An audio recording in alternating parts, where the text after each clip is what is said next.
CrossFit has that famous saying, like the person that finishes last gets the loudest cheers, because we want everyone to work hard and cross that finish line. Hey, welcome back to the Athletes Podcast. This is episode 198 featuring Rebecca Fuselier, a CrossFit Games athlete in 2016, 2017 as a junior, as well as most recently in 2022. She is an incredible athlete, to say the least. Probably one of the most jacked females we've had the pleasure of having a conversation with here on the Athletes Podcast.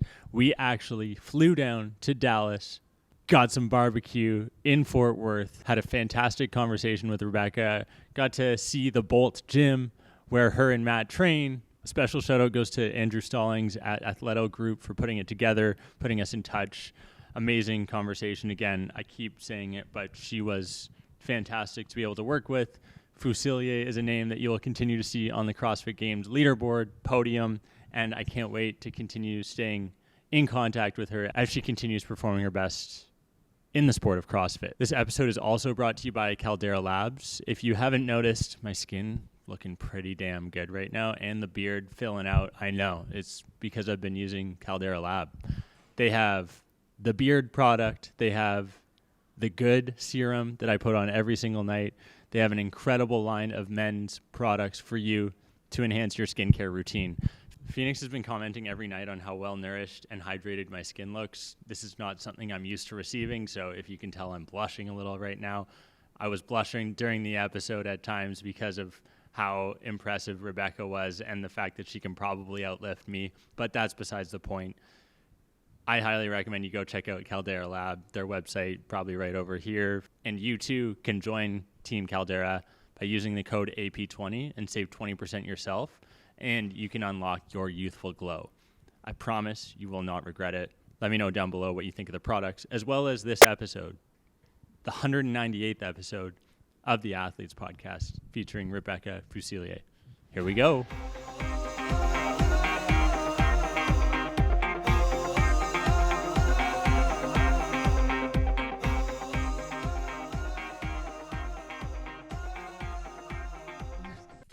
When did the two shoe thing start? When I really started expressing my weirdness way back in 2016. I don't know. So this is me. I have two pairs of the same shoe, just in different colors. What do I do with them? Wears two different shoes. That's it. That's how it started. People want this like major flashbacks or story and where do they come from, and Blitz is having time. Fun over there. He's like, yo, you guys aren't podcasting about me right now? What the hell? Excuse me, sir. Let's chill. Hi. Let's Hi. chill. Come here. Come say hi. Yeah. Yeah. There you go. He usually sits under the table. Some doggy cuddles there. Yo, Rebecca Fuselier. Mm-hmm. Did I say? That you said it the fancy way. Yeah. I'll take it. Yeah, I like it. Hey, thank you for coming on the Athletes Podcast. I'm excited to be here at your guys' home gym. Yeah. It's an incredible facility. You guys got a cool community here, over 200 people. Everyone's smiling on the way out before their workouts, which is not always the case. It's pretty incredible. Hopefully they leave somewhat smiling on the way out, but I mean, some days are better than others, right? Yeah. In the fitness world. But yeah, thank you. We have a great community here. We love it, and we definitely live the life over here. 5 a.m. to 8 p.m. every day. That's crazy. And then how do you fit it? So are you just training throughout your day as you have time, basically? I know you're training after this. Like, is that your daily schedule? You just yeah, pretty much. Like, train, coach, maybe shoot some content, train, coach, all of that stuff. It just kind of cycles through that the whole day. What does your content creation look like? Because the end product is phenomenal, but it's you look like you're having so much fun doing it, which is not necessarily the case with all athletes. Yeah, I mean, you're a content creator yourself. Yeah. I don't know if you do anything other than this podcast, do you? Not really. We're spreading it. I'm trying to do a little 60-second Stark show we'll do at some point during this to, like, since we're already chatting, I try to incorporate that. But. Yeah, so definitely it's fun shooting. That's why I actually do it. Like, I love shooting all of that. I do have a lot of fun shooting reels, some YouTube coaching videos, and then our podcast too. But the editing can be a little bit of a beat down, but it's so worth it when those funny reels and like good coaching videos come together and everything. It's just like anything that you do, right? You got to get through the grind, and then you're like, oh, Yeah, that's good. That's good. You've been on the grind since you were 13 officially in CrossFit, training your whole life, if I'm say that correctly. How the heck have you been able to build this like CrossFit woman brand that just continues to scale? Yeah, I mean, just in the past like couple years, I've kind of been like a little bit. It's a little bit surreal. Like I never imagined like getting to this level or it like my name and my brand being a little bit bigger in the CrossFit space and everything. But it's definitely something to be proud of. I just have a lot of fun doing it. And I had told you like right before we hopped on the podcast, like I knew this is what I wanted to do. Like right from the beginning, I was willing to work other jobs to be able to like have the opportunity to do this and grow this. But I'm a big believer in do what you love. That's when your best hustle will come about, and then the big things will come. So yeah, it's steadily grown. I love the hustler comment you made at the beginning before we started recording, because there's some people that recognize the hustle that goes involved, or that is involved with like, recording a podcast, no regrets with Rebecca, and all of the different, mixes and pros and cons that come along with having to travel, do all that. Yeah. And I'm always shocked when athletes are like, oh, I don't have time to do this, or I don't have time to create I'm like, you're getting paid right now to do the thing that you love, and you can't do a little bit to promote on the side? Yeah. Well, can't sit still. I can never sit still. And I definitely, I appreciate and do notice like when others are like hustling hard, and I just love that. I'm so passionate about it because I'm that person where I'm like begging for more hours in the day. I'm like, give me more time to do these things because there's so many things that I want to do. And that's why I'm a bad sleeper too. I hate to sleep, but I'm learning to get better at it. It doesn't help crushing caffeine at 6 p.m. Well, just giving away all my things that I do to keep my editing up. Is that what crushing caffeine in. But yeah, I have nothing against caffeine. It's my friend. Is that what you're having to do like at night after you do all your training, is you go back and edit? That's when I actually edit, is I coach and train during the day, and my little iPad that I carry around everywhere is where I do most of my editing, some on the computer, some on my phone. But Damn. I mean, it's a lot. You're hustling. Yeah. What did you do growing up? What sports were you playing outside of like CrossFit by the age of 13? Gymnastics. That's it? I grew up a gymnast. Okay. And there's parts of me that where I'm like, I wish I would have played more sports, because Matt always makes fun of me when I try to throw something, because I never threw a ball or anything or played like baseball. So I wish I would have done a little bit more of that. But I was a very competitive gymnast growing up. And it's obviously carried you well into CrossFit. Yeah. It's basically one of the prerequisites, I would assume, almost to being a good CrossFit athlete now. These days it does help. It does help to have because gymnastics is a lot of strength work. Yeah. But the bigger thing that came from it, I think, is just discipline. Like, we do a lot of conditioning in gymnastics. Okay. So, and this is the sport of fitness and conditioning and getting strong. So fitness is fun, as you would say. Yes, it is. Phoenix. Sorry, go ahead. It is most of the time. Yeah, that's fair. Phoenix, our producer for the pod, is also a gymnast. Not to the same degree maybe that you are now, but one of the things that she always talks about is like, oh, I wish I had my, gymnastic strength back in the day that I did have before. It's like, how do young athletes translate add some context here. One of the things I'm a big advocate for the Athletes podcast is having everyone participate in a plethora of sports when they're growing up, so that they don't just get pigeonholed and then they aren't able to throw when they're in their mid-20s, What would you say, as someone who's been primarily focused on like gymnastics and then CrossFit, to younger athletes to diversify their younger age athletic abilities? Yeah, just like you see something you want to try, just get up and do it. And I think to this day, like I still get tentative on new things. Like I'm really good at learning something and sticking with it and pushing through that one thing. But just if you see something you want to try, go try it. And because that's the scariest part, is just getting those first few reps out of the way. And then there's a couple of great things that come from that, is like you get to try different things and find what you love. And maybe one thing sticks a little bit harder than the other, but it's also like just gaining more knowledge, putting more knowledge in your brain and your body is only going to take you so far in life. And what we do as CrossFit coaches here, it's so fun when you get those adults that you talk about, like they never did sports or athletics growing up as a kid, and now they're having to learn it as like adults, and it takes a minute for them to catch on to things. They do eventually, but you can tell the difference between those folks that have started at an early age and then but started later.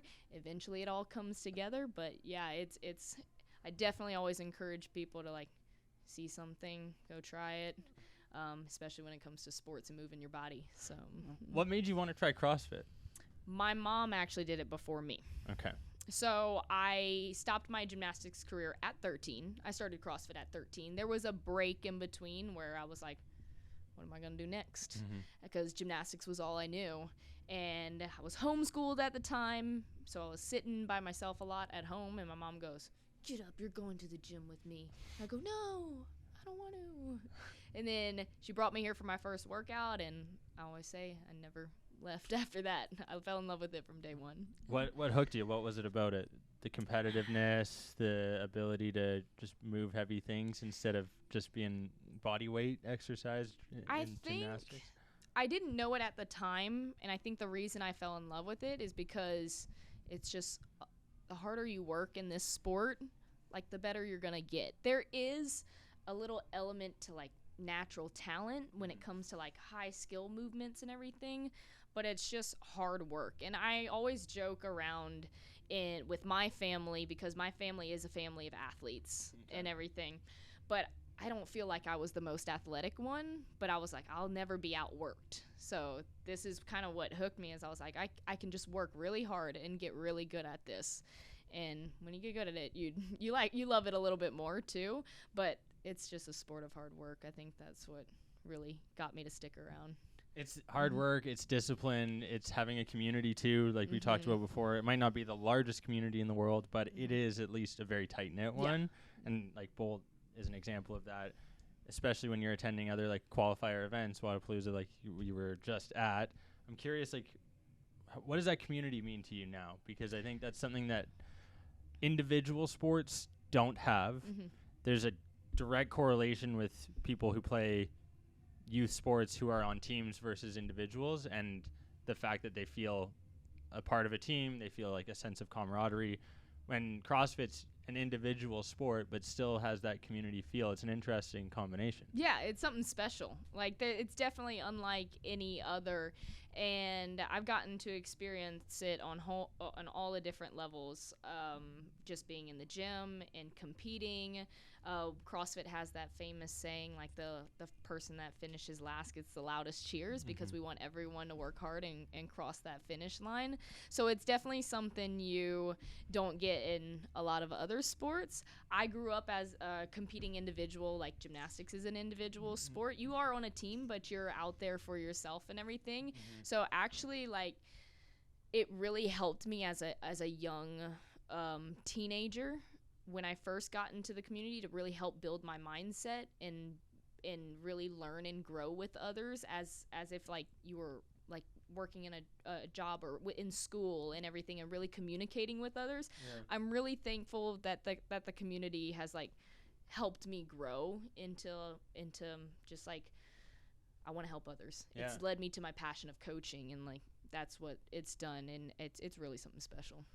That's one of the things also, like, because I came across your content from Mitch Hooper, who we talked about previously. That's the brand, the lift heavy be kind that we're rocking today. But I love the fact that you've got this like mature coaching side of you, but then also if you look on social media, like, what's this gal doing? Yeah.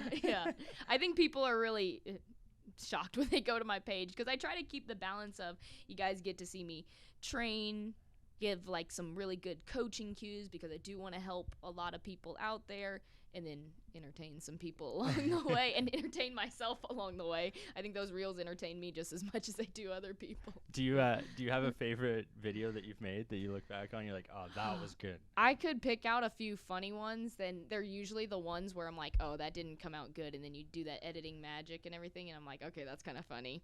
And then other like longer form content would be, there's one on my YouTube page that it's literally just, it's called How I Made It to the CrossFit Games, and it's just a mindset talk of walking through the day of competing at semifinals and how to qualify for the CrossFit Games. And that one kind of blew up a little bit just because I felt like it was, for some reason I love that memory, and I just settled in and like really got to like explain to so many people like, if I can do this, you can do this, and try to really help people believe in themselves. So a longer piece of content would be that one.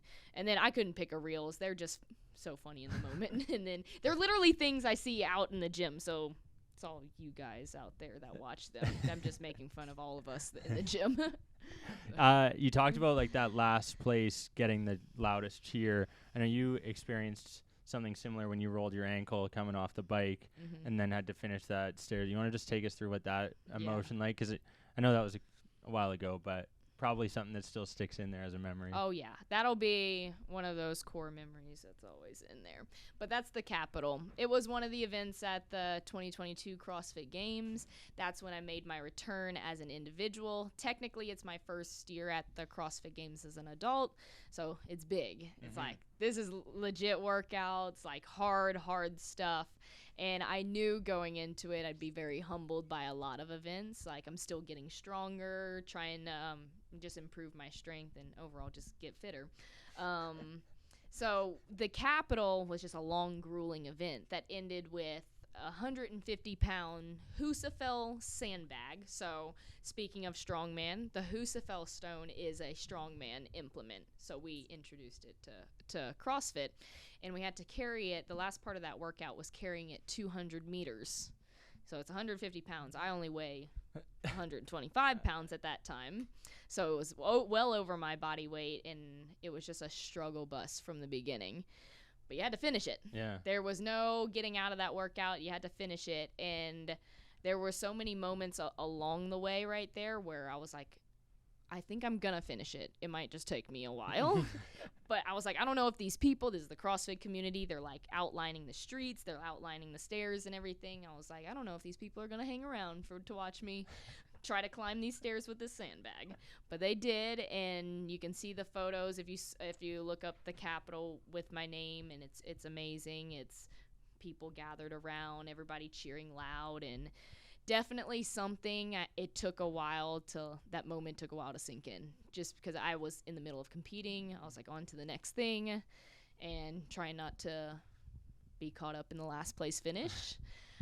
But in the end, it's something really special. Yeah, I mean, it's probably something that will motivate you for years to come and give you that desire to get back and, like, you know, remember that you don't want to be in that same situation. Obviously, it's an injury, stuff happens. How do you avoid injury in CrossFit? Because I think that's something, a big one. Younger women especially might be intimidated by weights.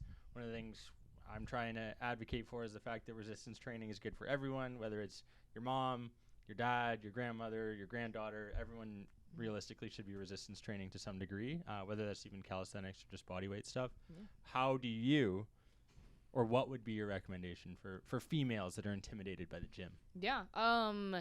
It's all about the baby steps in the process of like learning things properly. You had mentioned injuries, and obviously if you, just like anything, there's always learning the technique behind. You don't just come into the gym and lift maximal weights with no technique. We're a big advocate for that here, of like, you start in your fundamentals classes, you build up the basics, you take it one step at a time and really learn what it's about. I think it could be weights, it could be everything you jump into. Everything has its own stereotypes, like weights make you bulky and everything, and I'm like, you got to learn about it. Yeah. And I hope if people out there are trying to get into strength training with weights, with resistance, you just find the coaches or find the program that really helps you learn as well as get in the reps. Because I always say, when this connects with this, that's when the gains happen. That's when you can really change your body into what you want it to change into. If you do want to get bulky and lift weights, you got to eat protein and lift big weights. If you want to get stronger but not get bulky, you play around with your diet and maybe you keep weights lighter. But there's so many different things you can do with it. It's not just I lift this barbell, I get giant biceps. That's not what happens. There's so much more that goes into it. So educate yourself. Yeah. That was amazing. Yeah. Do you ever show up, guys, in the gym? Because I feel like you got like a 265 squat, 285 deadlift. Last time I checked, 215 clean and jerk. Like, you got to be. Those have gone up a little bit. Have they? Yeah, they have. Okay, I know you were setting PRs today. What are you at right now? What are your big three? For what? Let's see. We do a lot of Olympic lifting in here, but we did recently go for 1 rep max back squats. That got up to 285, getting close to the 300. That's a goal. No big deal. Bench press, that's not a strong one for me. It's Don't okay. ask me my bench, but it's 170. But it's 170. And then deadlift, I think I'm at 305. I think there's more in that, but Big Becca's trying to make some gains over here. That's 3 wheels almost, hey? Yeah, I'm big. excited about that. Yeah, those are my numbers. So do you upset guys? Do you show them up in the gym occasionally? I mean, not around here. The dudes are super strong in here. But I will say, the other day, I'm trying to supplement a little bit of my training with, like, some old school traditional strength training. Like, okay. I actually recently got a membership at just, like, LA Fitness to do some swimming and maybe some additional machine work. I feel like if I walk in there and sometimes in a tank top, I'm just like, stop looking at me. But it's okay. We do compete healthily in here. I want to say that. It's like a good, healthy competition in here where I do race some of the guys on the workouts. Nice. Sometimes I'll try to, like, add a little bit more weight because it's a good, like, it's a good competitive atmosphere. It's a good part of training, like, when we're racing against each other. For sure. It's great. It's a great push. Yeah, I feel like you would need to. It's tough to find women who are probably at the same level that you are. So in the meantime, you have to go with who you have around you, right? Yeah. And if you got a bunch of guys, I'm sure it motivates the heck out of them. Oh yeah, yeah. It goes both ways. It's so fun. Yeah. I'm curious if there's been a favorite place you've been able to travel thanks to CrossFit. Yeah. Most of my traveling that I've done just in my life has been for competitions and everything. Let me think for a sec. Miami's always a vibe for Wadapalooza. So that's coming up. Yeah, it'll come up in January. Fingers crossed all my videos get approved and we get the thumbs up to go. I was listening to your pod. You guys, there's like some strict rules and regulations, and I know Matt isn't as a stickler as you are maybe on that, but it's kind of crazy what you gotta, we make sure. That's the hard part of most of the competitions that we do. The first part is done in your gym, right? And you go through a video review process. The most stressful thing about all of that is making sure we video everything right, and it's not even like that's even like harder to do than the workouts because you got to read through everything and make sure you're doing it all right. And we're a big hold the standards over here, and some people like to cut corners when it comes to video. It's really easy to cut corners when it comes to video review, but we make sure we're doing it right. So why is that? Like, why is it that? How can they get away with that? Is like CrossFit not checking on it, or what's going on? Let's dive in. Let's get nitty gritty here. I know. Oh, you're opening up the box. Yo, we had Alex Caron on. I don't know if you know his story. I do know it.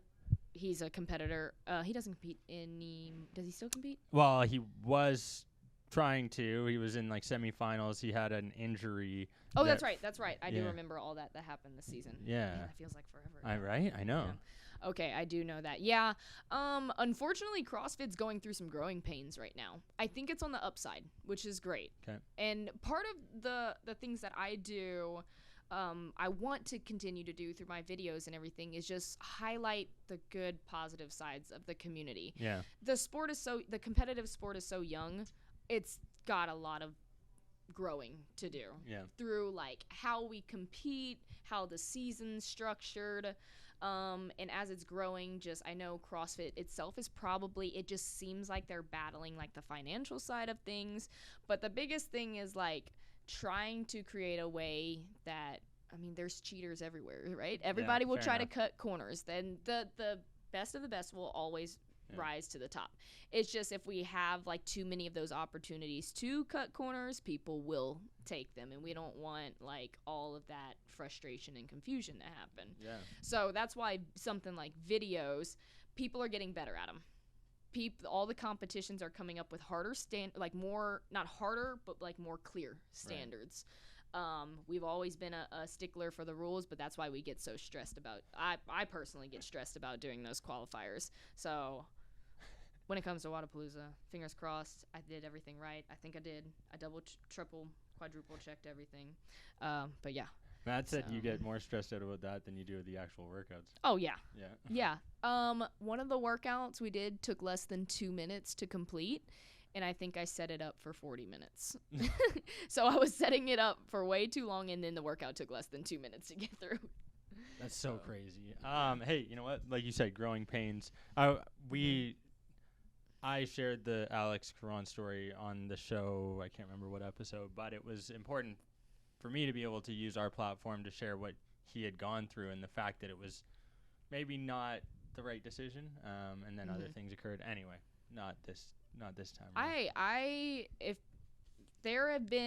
been pretty vocal about some things when it comes to the competitive season, because I've been in the game for a decent amount of time. I competed as a teenager. I know, like, so you've been around for someone who's only in their mid-20s. Yeah, I've been competing for as long as I knew there was little local kiddie competitions and everything. So, and I've loved it. I've never felt like I didn't want to compete.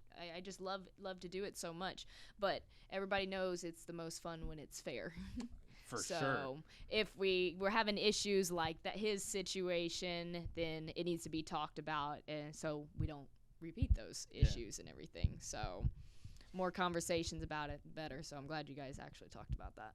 Yeah, we were talking about before. It's like I think to expand the sport, to expand the community, you need to have tough conversations. You can't be the yes man, nice guy that we were referring to earlier. Although I'm guilty of that. The audience knows that. I'm working on it. We're trying to have some fun, trying to play devil's advocate. If you were to, because you've gone through so much over the years and you've been pretty vocal about your experience with CrossFit, like what advice would you give to our audience around how to get into the sport if they were, again, I mentioned the intimidation factor, but others are like, oh, I don't want to go to a gym. I want to go swim, or I want to go do a physical activity. And it's like, the progressive overload that you see from lifting weights, specifically like resistance training, is unlike anything else because it's actually direct numbers, right? Like you can see it. It's not like, oh, I'm swimming faster. I don't know. I kind of want to hit on this point again around like making sure that out of this conversation, people realize that you're not going to get bulky by lifting weights for a week, and like you're not going to. Yeah. I don't know. That's just such a stigma around females in that. The other thing that is big with weight training that I love is it's just injury prevention. It's like putting your body through a little bit of that ringer and putting it through a little bit of stress so it can handle stress when life throws those curveballs at you and knocks you on your butt, and making sure your body can take that hit. I always joked about, I was like, when I'm in my older years, like 70, when I'm a grandma, old grandma, I want to be able to fall and not break things. I want to be able to brace for that fall and have my body be ready for that, so you just don't crumble. And that's weight training for you. It's not just packing on muscle. It's injury prevention too. That was perfect. Thank you for answering my question. It wasn't great, but you summed it up perfectly. Perfect teamwork. Who's like your inspiration in the sport, or were there athletes that you looked up to growing up? I'm never really like the biggest fangirly, like stick to one person.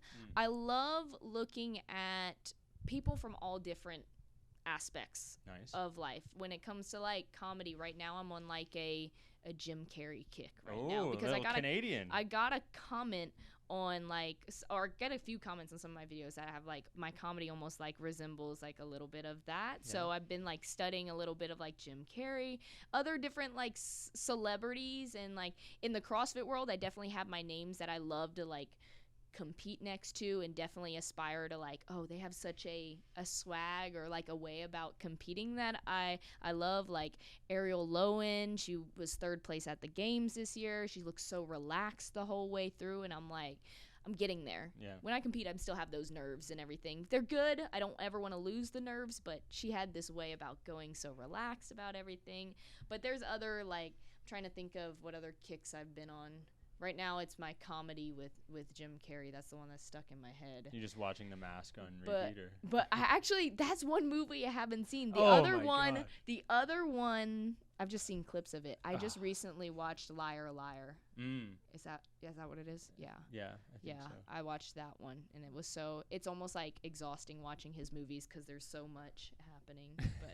But yeah, I'll if I think of any other ones, I go through stages of like I find a celebrity that I like, and then I'm like, oh, what is so unique about them, and trying to create kind of like my own like kind of style about going things. So yeah, taking a little piece from everyone. I like that. That's a good way to be. I think that's kind of what I'm trying to do with the podcast, right? Like hopefully I can incorporate a little bit of CrossFit knowledge, a little bit of high jump knowledge from Charles Austin, who we recorded with this morning, or like, you know, Zach Bitter in the running aspect this morning as well.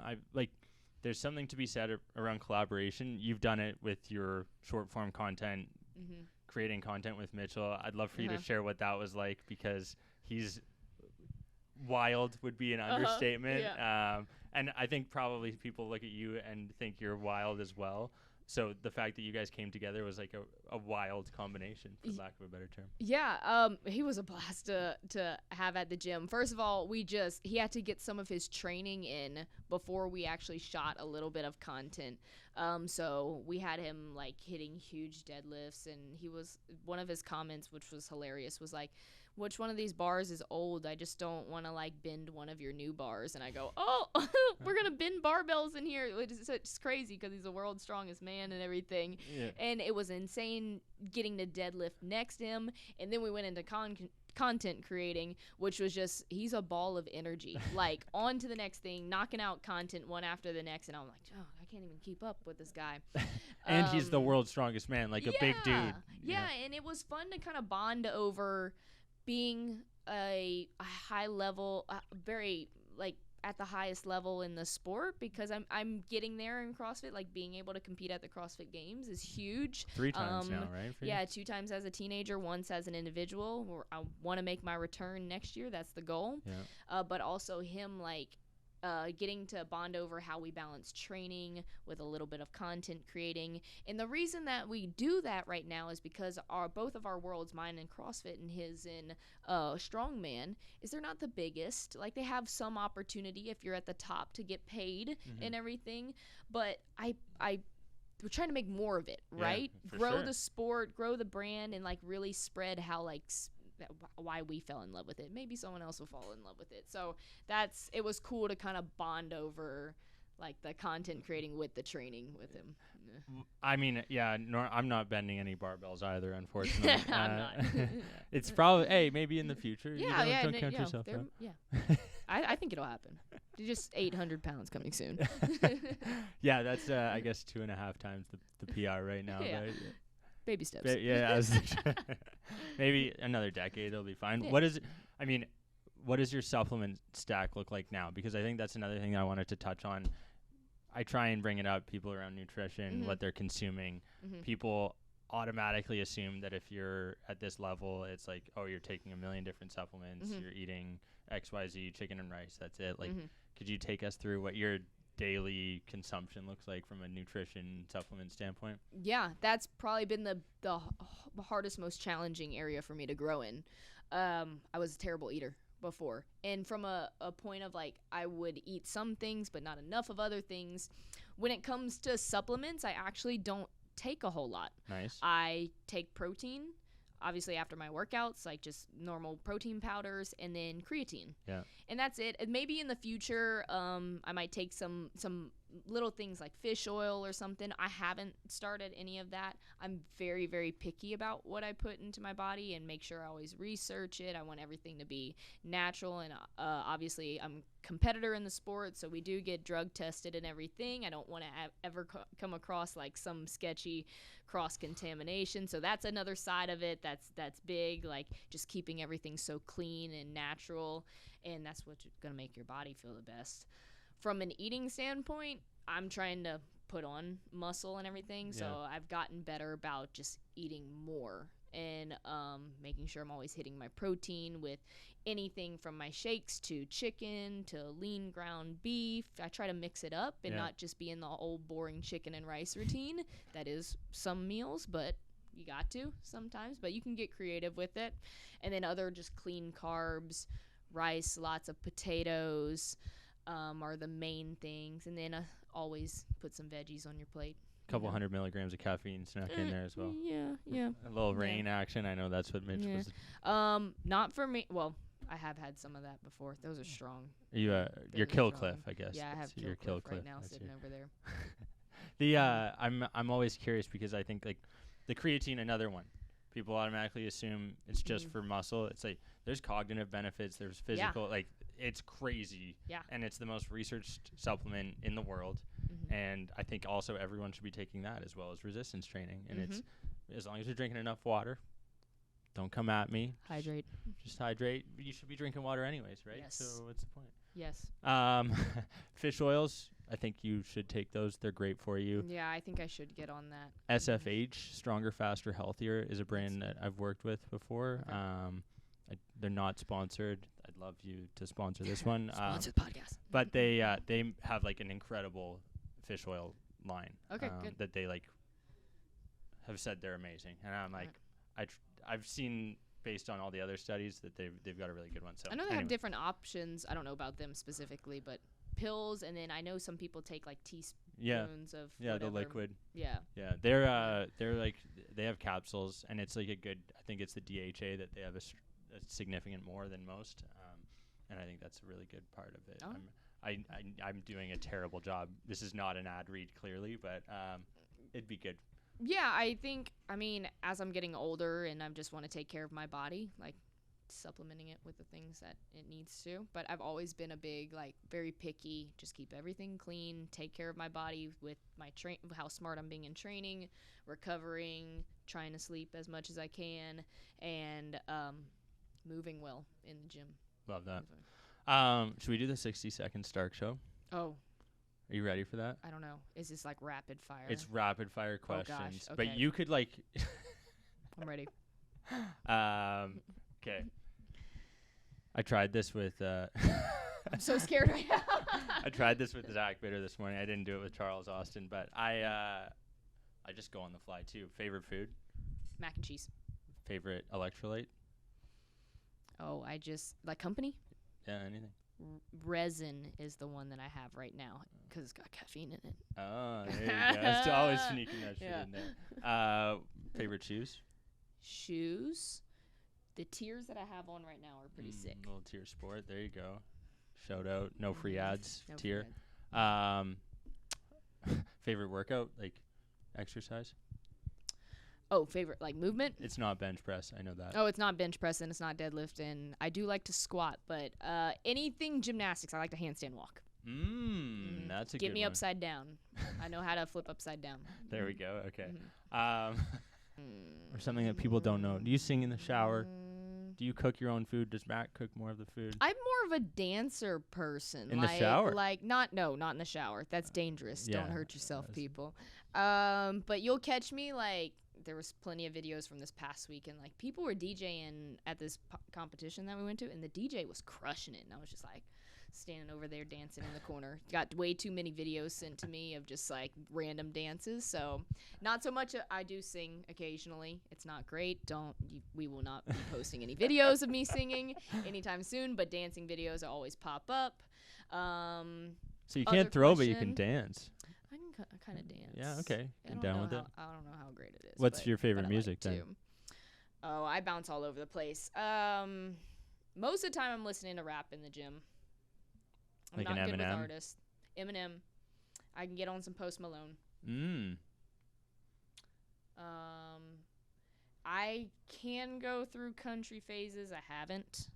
I feel like that's a necessity in Texas. Well, yeah, but I go through my phases. I haven't been in a country phase for a while. Okay, what's the weirdest face that you've ever made? That you've ever made. Oh. And can you do it right now? The weirdest face? Yeah, you're known for your. you've made. Yeah, that's a good one. Yeah, I was trying to think of this.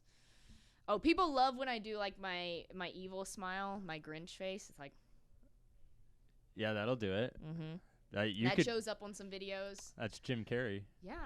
See, that's why people be getting at me with the Jim Carrey comments. So, hey, I'll take it. Yeah, I'll take it. That's a good guy to be compared to. But, have you heard like some of his like talks to like college speeches and everything? Inspirational. Yeah. Like we'll overlay one right now, right here. Hopefully, he's inspired. He's like phenomenal. Actually, I'm glad you brought that up. I think you can just really tell when people like found their calling and love what they do and really like figured out like how to be themselves. Yeah. And I hope like I'm really happy with where I'm at and like what we're doing, and like I'm very thankful for all the opportunities that I've come across in life. So I hope we can just keep learning how to have fun with life and do what we want. And it comes across that way, honestly. Like, and I can say Thank that. you. And like meeting you in person as well as on social media, interacting, like, can confidently say you're doing a good job. And thank you. That's cool. The way we wrap up every episode, Big Becca, is we ask our guests what their best or their biggest or their most important piece of advice would be for the next generation of athletes. And given that you are 6+ years into competing in this, it's like what, 9 years, 10 years? 10 years. 10 years. Crossed 10 decade. years of CrossFit. You're a decade in the CrossFit world. You've been training your whole life, as you say. Would love to hear if you have any specific things that you would share. Yeah, I think one thing I personally always go back to is my biggest saying of just no regrets. Like, tomorrow is not guaranteed. Do the things that you want and really work hard at those things. And I think the best versions of you can come out of those things. It's when we get caught up in worrying about the what ifs and worrying about other people judging and thinking other people know what's best for you. It's just like you really ask yourself what you want to do, go after those things that you want to do, be a little bit crazy about them. And yeah, I think my biggest fear is that I'll look back and regret not doing something, and I don't want any of us to feel that way. I want all of us to go after our biggest, craziest dreams and work hard to get there and enjoy that journey one day at a time. So yeah, do what you want, and then no regrets. Amen. Yeah. I love that. Where can people find you on social media? Where should they be consuming all of your fun, engaging, creative content? Yeah, we do a lot. So the Instagram is the hub at Rebecca Fuselier. That's my handle. And then find us on YouTube for all of our podcasts and some more shorts and coaching content. And then my website has all of my programs that I like to hook my videos up to at RebeccaFuselier.com. So that's pretty much where everything is. Beautiful. I appreciate your time. Thank you so much for coming on the Athletes Podcast. Thanks. It was a blast. Best podcast. Wow. There we go. I'll use that as a clip. Yes. Thank you again. Yeah, of course. Hey, folks, just want to say thank you for tuning in. This means a lot. It's the 198th episode. We're almost at 200. Can you believe it? We're over 4 years in. Some incredible conversations. Traveled all across North America. Here we are down in Sydney recording an intro for this episode. I want to thank you for being a part of the journey. If you haven't yet noticed, we have an athlete agreement. We don't charge you anything for consuming this content, but we ask that you hit the subscribe button wherever you're listening or watching, whether you're on YouTube, Apple, Spotify. It would mean the world for us if you could hit that subscribe button. There's only 3.4% of you on YouTube that are actually subscribed. The rest of you are just watching for free, and we need to change that. It's part of the athlete agreement. It's all we ask that you do, and it means the world to us. Me specifically. My name's David Stark, host of the Athletes Podcast. There's also a big shout out that goes to our producer and editor, Phoenix Wayland, who sits behind the camera. I hope you're having a great day, and we'll see you next week. Bye.